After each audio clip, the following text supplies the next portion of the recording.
Hi, this is my presentation on the best online security practices to protect people that we love and care about if they are not aware of ways to protect themselves.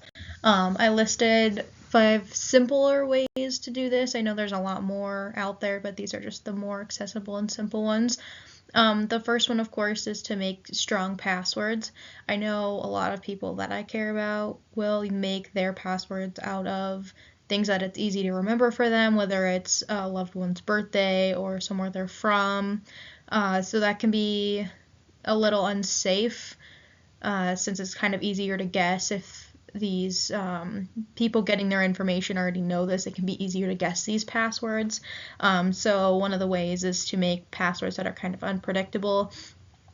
So not using like a special date like an anniversary or a birthday, that kind of thing. Sometimes these might be a little harder to remember. I know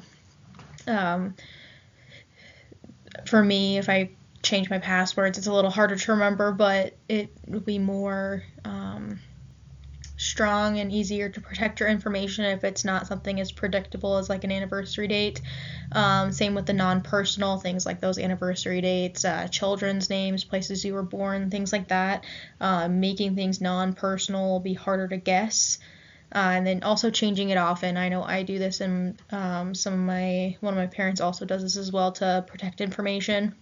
With all these leaks and things going on now, it's easier to just change your password every couple months. So that way, if an old one has been breached, it's not really affecting any of your newer ones. The second one is always enabling multi-factor authentication. When this first was offered to me on some of my accounts, I kind of denied it because it's one of those extra steps to take, and it's harder to log in if you don't have your secondary permission device nearby.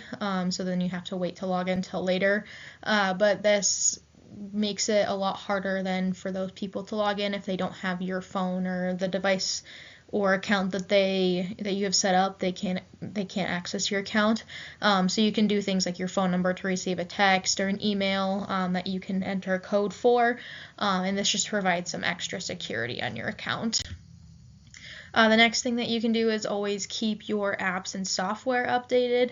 That way, if there's any more like newer security benefits with the app that they have just rolled out, you're always operating on the app with those security measures.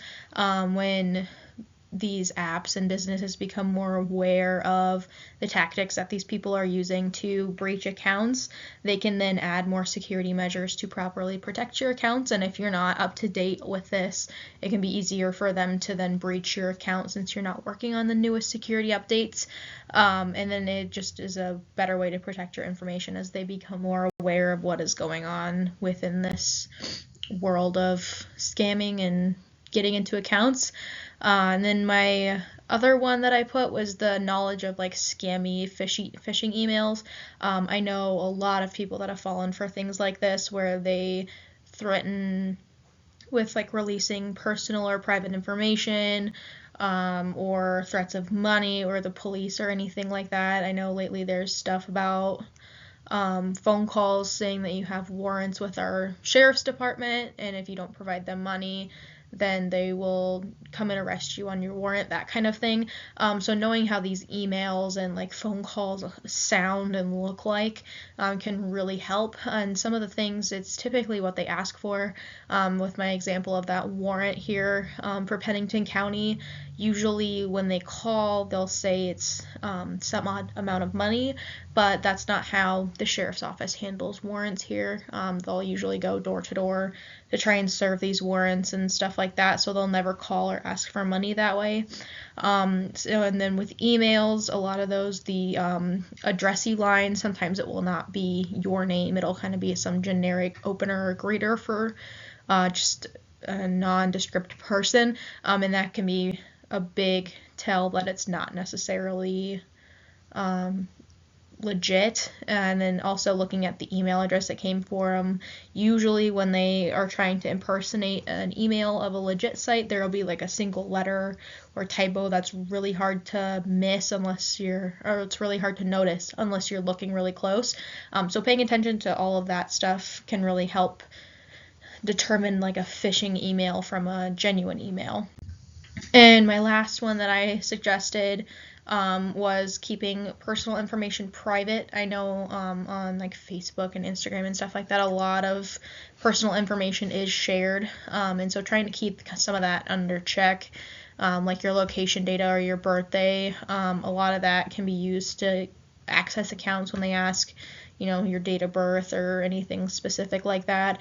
Also keeping your full name off of your accounts and maybe just your first name or your first initial of your last name, or even just your first and last name, can be helpful, because knowing your middle name can also be a way they can get into stuff depending on if they need it for that or not.